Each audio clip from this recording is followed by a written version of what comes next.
Salut tout le monde, c'est Adou. Aujourd'hui, review du foil Cloud9 et de la nouvelle gamme FS, avec notamment les FS 700 et FS 1000 que j'ai pu tester en wing et en surfoil. Alors ce foil, il est développé en Australie, il est fabriqué en Chine. Tu peux aller voir toutes les infos sur leur site cloud9surfoils.com.au pour avoir les dernières gammes. Le site est en train d'être refait et la distribution en France est en train de se mettre en place aussi. On déballe la bête.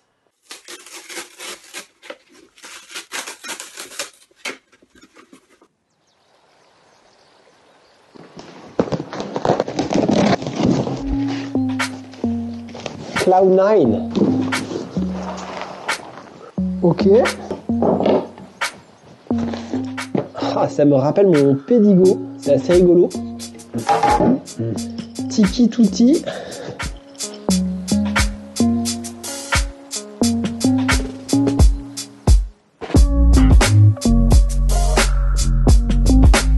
La petite pesée, comme d'hab. Foil complet monté en FS 1000. 3,3 kg, ce qui est très bien.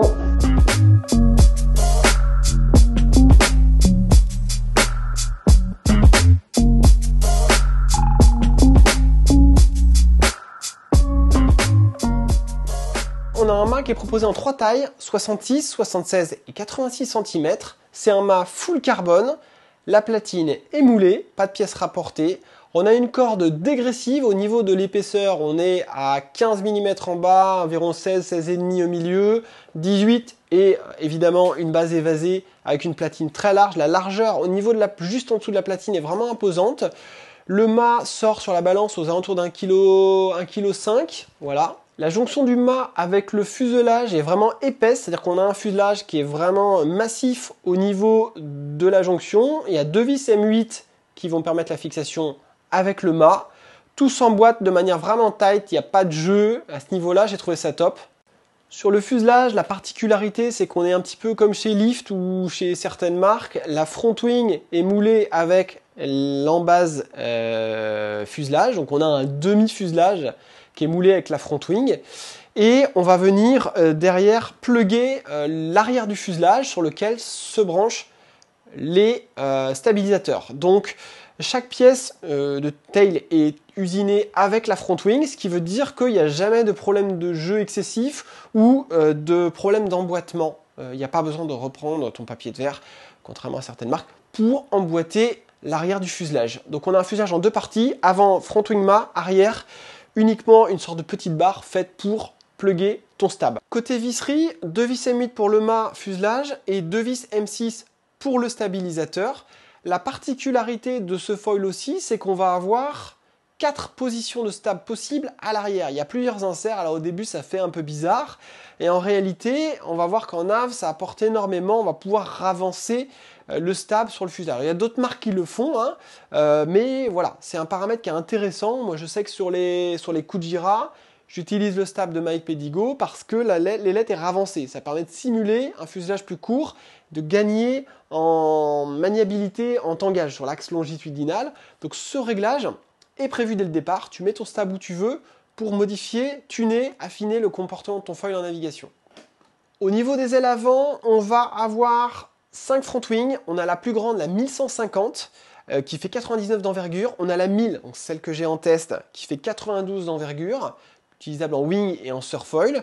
On va avoir la 850 qui fait 86 d'envergure, la FS 700 qu'on a aussi en test qui est bien en carving en wing pour 77 d'envergure, et la plus petite, la FS 550 qui va être topissime en wing ou en towing dans les grosses vagues et qui fait donc 68,5 d'envergure. Ça vient jouer un petit peu en face des Kujira 750, je crois qu'elle fait 67 d'envergure. Je parle des foils de référence que je connais et que j'utilise un petit peu toute l'année.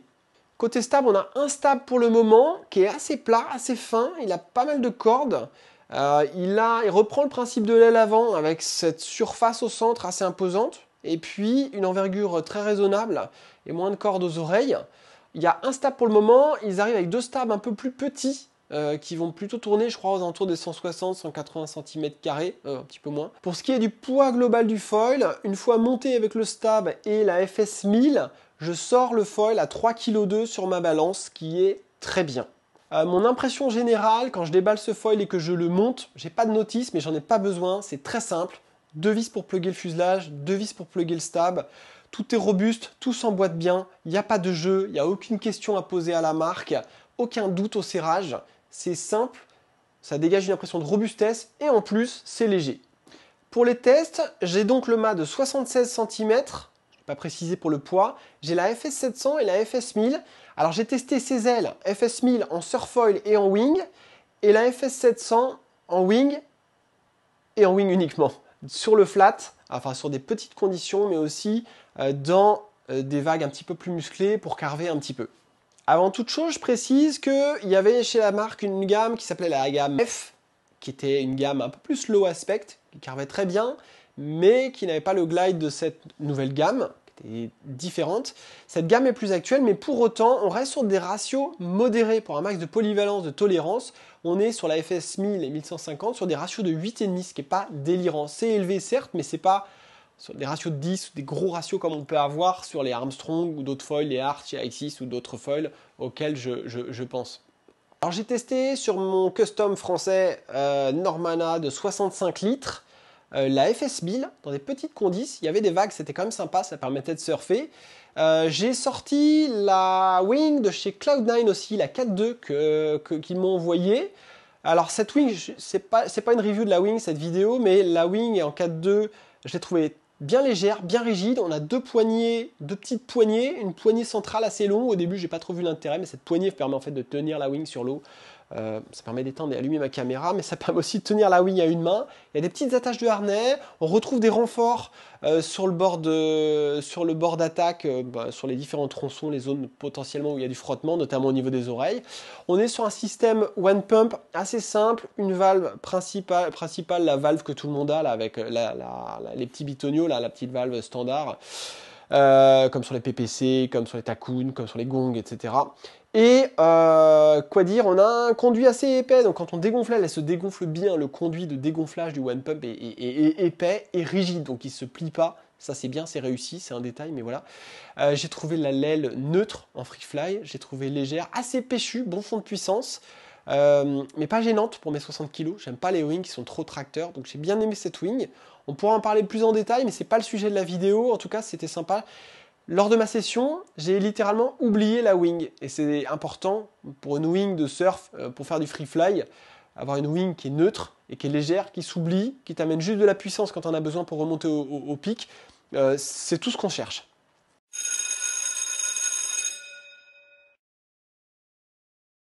Un bon fond de puissance, je dirais que ça passe pour tous les gabarits. Très neutre en free fly, un régal. C'est parti, session wing.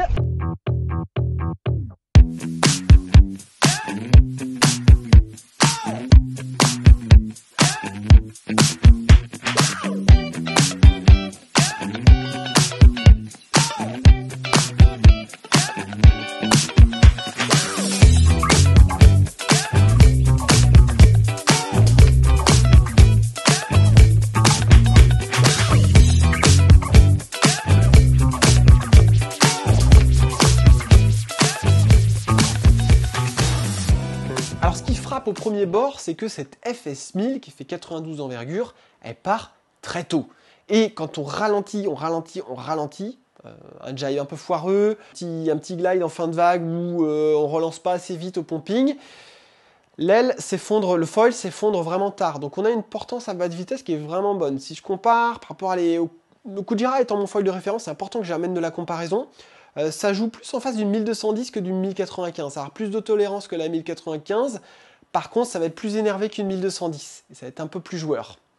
Ce ressenti de plage basse, il s'est confirmé avec la FS 700. 700, je me suis dit, mais 700 cm², c'est quand même une petite front wing.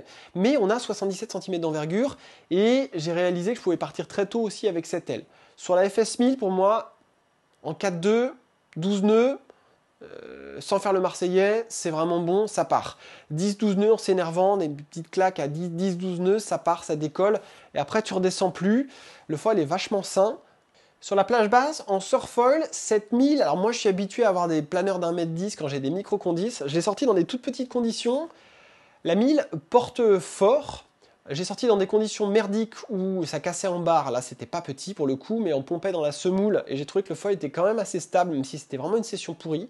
J'ai fait une autre session qui était plus sympa, dans des conditions un peu micro. J'aurais aimé avoir plus la 1150, mais ça m'a permis de voir que le foil accélère quand même fort à basse vitesse quand tu pompes. Hey, personne à l'eau, petite vague, petite cournice, Cloud 1000, Normana 30 litres 4.2 par 18.5. On va essayer de prendre des vagues.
En wing, tu vas le faire saturer un peu plus vite que certains foils un peu énervés comme les Kujira, en 7 alu, attention, et en T-bar, qui sont des mâts très fins, 13 mm. Par contre, j'ai cette rigidité, j'ai ce contrôle, j'ai ce mât qui est vraiment une barre à mine, donc je pourrais recommander ce foil à un mec de 90 kg comme à un criquet de 50 kg sans hésiter.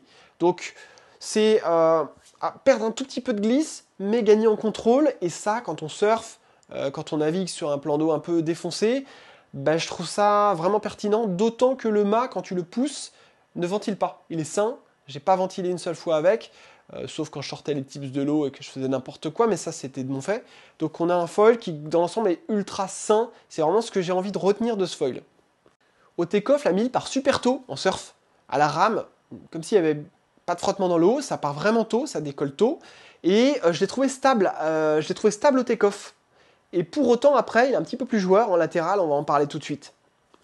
Sur la stabilité en roulis, c'est un foil qui a de la surface au centre, un peu comme le Pedigo en fait, le stab dont je parle souvent sur mes réseaux sociaux. Surface au centre, avec de la corde, et qui s'affine en termes de corde au niveau des oreilles. Et leur concept, ils ont donné un nom, Forward Swept, c'est qu'en fait, tu décolles tôt, tu as de la portance pour pomper, mais dès l'instant que tu veux jouer en latéral, tu veux carver, tu veux changer de direction, tu veux jibber, tu veux faire une manœuvre, le foil est très joueur. Et en fait, ce qui m'a frappé sur cette 1000, c'est le ratio maniabilité-portance.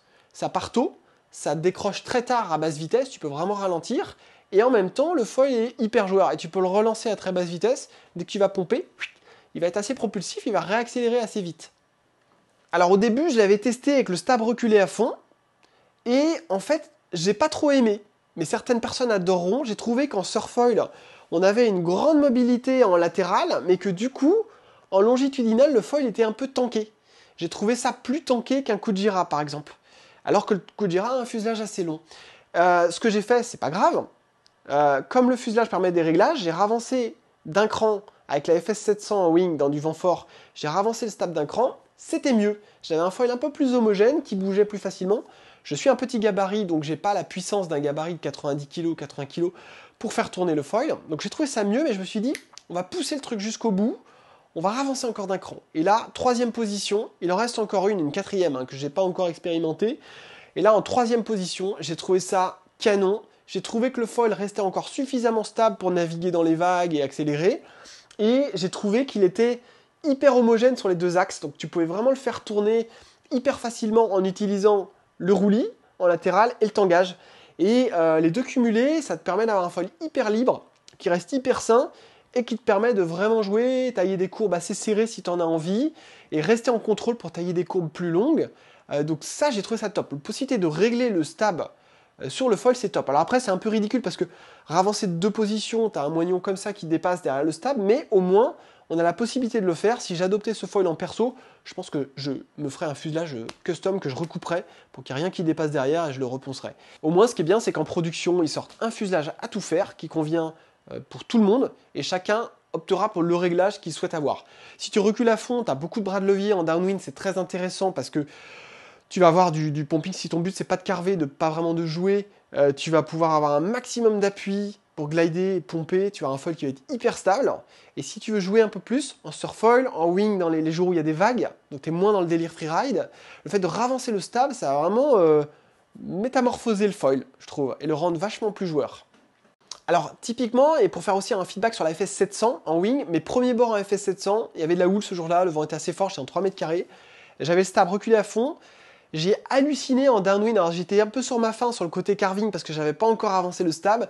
Sur le côté carving, glide et pumping, je suis revenu jusqu'au bord à la plage en pompant. J'étais sur une 30 litres de surfoil en wing, donc c'était vraiment assez pur parce que j'avais que le foil sous les pieds. Hein. La planche fait à peine 3 kg. J'ai vraiment un flotteur rigide, j'avais juste le foil sous mes pieds. J'ai halluciné du glide, de la tenue en l'air de l'aile, où tu peux aller te percher en haut du mât, tu restes en l'air. Et comme le foil est rigide, il n'y a pas de mouvement parasite, tu décroches pas finalement, tu as un comportement qui est très sain, tu n'as pas d'effet de yo-yo que tu peux avoir avec certains foils, il n'y a pas de souplesse dans ce foil. Et finalement, c'est vraiment agréable. Et ouais, j'ai halluciné du côté propulsif à basse vitesse, autant quand tu veux l'emmener loin, au large, plein pot, tu vas peut-être trouver qu'il sature plus que certains foils, mais c'est pas un foil de speed. Hein. Cloud9, c'est une marque de surfoil. Donc c'est intéressant de voir que ce foil-là, il est hyper à l'aise en conditions de surf. Si tu veux le pousser loin en Vmax, c'est pas un foil pour toi. C'est un foil qui malgré tout va être rapide.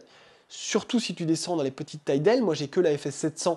Mais j'adorerais tester la 550 parce que je pense que pour le coup, vu la portance de la FS 700, on peut imaginer que la FS 550 garde un glide qui est largement suffisant dans un usage wing. Peut-être pas en surfoil mais en wing. Et tu vas avoir un carving qui va être ultra libéré quoi. Et je me suis vraiment dit, cette FS 700, pour les pros du downwind, là, tu dois vraiment pouvoir l'utiliser dans du vent fort quand ça pousse. Départ à la pagaie, tu dois vraiment, avec un bon flotteur léger qui prend pas trop au vent, borde assez étroite, tu dois vraiment pouvoir l'utiliser en downwind quand tu es un gabarit léger comme moi.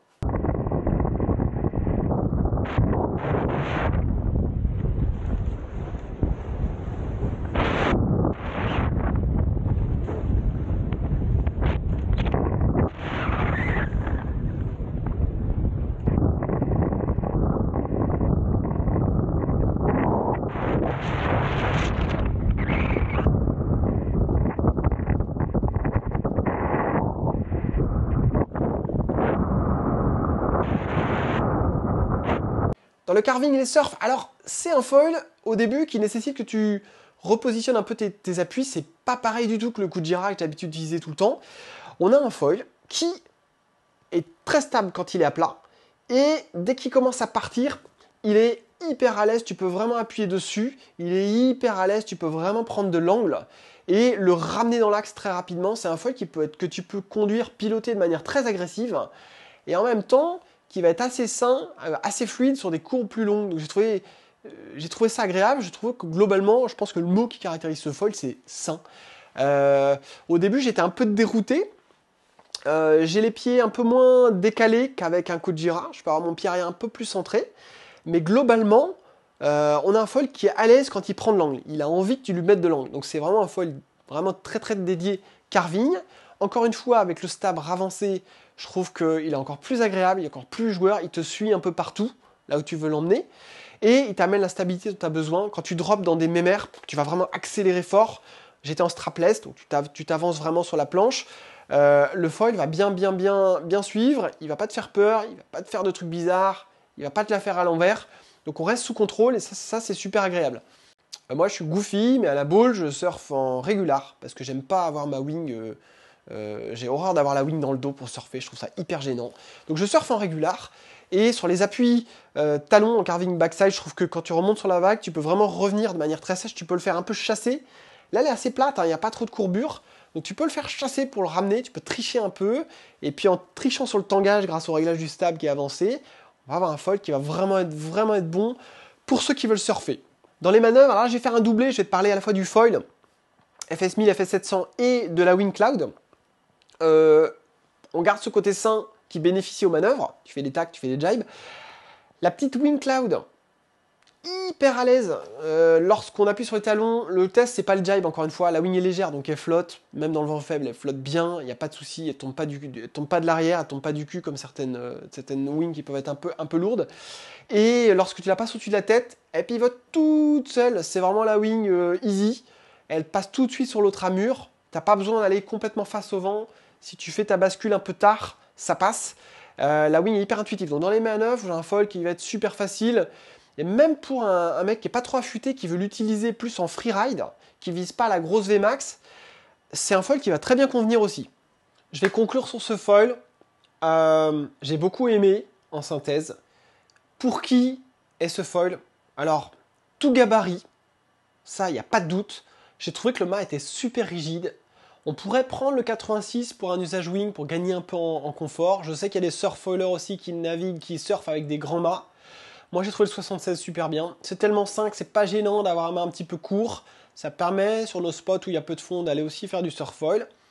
Ce qui est top, c'est que ça va convenir à des gens qui ont une pratique mixte. Alors, c'est plutôt dédié aux gens qui veulent carver, qui veulent surfer, mais tu peux tout à fait faire du freeride avec. Ce foil ne s'adressera pas à des gens qui visent la Vmax, qui veulent un foil ultra perf. Il n'est pas fait pour ça. Il est rapide, il peut être très rapide, je pense, en FS 550. Il l'est déjà en 700. On a du contrôle, on a une glisse excellente, on a un glide qui est pour moi dans les meilleurs de tout ce que j'ai essayé. On est vraiment dans le haut du panier. Que tu fasses 90 kg ou 50 kg, tu peux utiliser ce foil. Tu ne vas pas le tordre si tu es lourd. Tu vas pouvoir un peu jumper avec, je pense. Le fait d'avoir l'aile avant monobloc avec le fuselage, il n'y a pas de jeu et en nav, ça se ressent. Il n'y a pas de visserie qui s'oxyde, de corrosion, de tête de vis M6 qui pète, de conneries comme ça. C'est vachement bien. Le réglage du stab, c'est vachement bien aussi parce qu'avec un seul stab, tu vas pouvoir faire pas mal de choses. Il y a des gens qui aimeront avoir de la puissance, peut-être des gros gabarits. Des gabarits plus légers comme moi vont avancer le stab et vont retrouver un foil un petit peu plus léger, un petit peu plus comme je parlais du Takuma, voilà, ou certains foils comme ça qui sont un petit peu plus légers sous le pied. Du reste, on a un foil aussi qui sort à un poids très très honnête, je ne vais pas dire record, mais on est dans les foils légers du marché, hein, 3,2 kg c'est que dalle. Donc on a un foil polyvalent, plutôt dédié surf, super bien en freeride, qui va pouvoir tout faire. J'aurais adoré tester la FS 550 parce que je pense qu'en wing, c'est un must-have. Tu ne peux pas faire l'impasse sur cette aile. Vu comment la FS 700 porte, la FS 550 doit être redoutable en carving pour le vent médium à fort. Moi, je pense que dès qu'il y a 15-20 nœuds, c'est une aile que je pourrais sortir. J'ai adoré la FS 700. Quand j'ai vu le potentiel en carving déjà de cette 700, j'ai imaginé ce que pouvait donner la 550. Parallèlement au surfoil, on a raidé la 1000. La 1150 doit être un peu plus cette espèce d'hybride entre une 1095-1210 chez Takuma et une 1440. Je prends encore une fois le foil de référence que j'utilise la plupart du temps le reste de l'année. Je pense que la 1150 doit être une bête de reconnexion. La marque travaille sur une grande glideuse aussi, mais ils ont annoncé des surfaces comme 1800, pas loin des 1800 cm². Donc, est-ce que ce sera pas plutôt une aile à dock start, mais pas forcément adaptée au surfoil parce que vraiment trop grosse pour le coup? À voir. Il y a un truc aussi dans la wishlist, j'aime bien dire qu'est-ce que j'aimerais sur ce foil, si je pouvais essayer d'améliorer ou demander quelque chose à la marque. Moi, avoir un stab plus petit pour les grosses conditions, ou pour être vraiment sur le mode carving quand il y a du vent, je pense que ce serait top. Mais en fait, en parlant de ça à la marque, ils m'ont dit on a 2 stabs qui arrivent, des stabs un peu plus petits. Le stab avec lequel il m'a été livré pour les tests, il faut l'avoir, il est top. Que ce soit une petite condis ou même quand ça a chahuté un peu plus, ça a très bien fonctionné. Avoir un deuxième stab en complément un peu plus petit, ce sera très intéressant et aussi ça va contribuer peut-être à débrider la speed du foil pour ceux qui aiment bien tracer. Bon, déjà il y a de quoi se mettre des gros taquets. Je voulais remercier Cloud9, c'est sympa de découvrir une marque comme ça. Ils sont venus vers moi. Je pense que ce foil va faire du bruit parce qu'il est excellent, tant sur la construction, la qualité de fabrication, les emboîtements, l'assemblage, tout ça, que les performances sur l'eau et le côté vraiment ultra sain que j'ai découvert. Je pense que c'est vraiment un foil qui est dans le haut du panier. Si aujourd'hui j'avais plus rien, que je devais m'équiper, ce foil m'intéresserait beaucoup. Voilà pour le débrief sur ce foil qui est super intéressant. Je reste à dispo pour toutes vos questions. Vous pouvez aller sur le site internet de Cloud9, vous aurez les liens en bas pour prendre contact avec la marque si ce foil vous intéresse. D'ici là, passez de bonnes sessions, profitez du vent. C'était Adou. Bye bye.